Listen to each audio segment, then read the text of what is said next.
tumepokea katika kanisa hili kwa ya kuombea moyo wa sista wetu.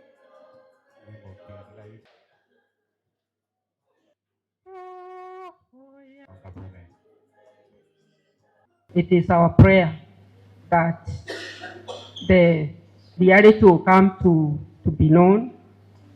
Just like these young people are saying, it is very difficult to think of forgiving somebody who cuts another's life, and we are not sure why they did it.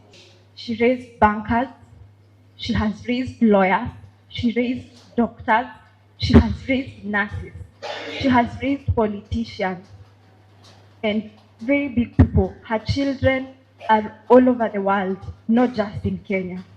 I would have loved if your spirit dealt with your murderers, but you've suffered enough on earth. Rest in peace. Whoever did this to our mom, please, whatever you needed from her, was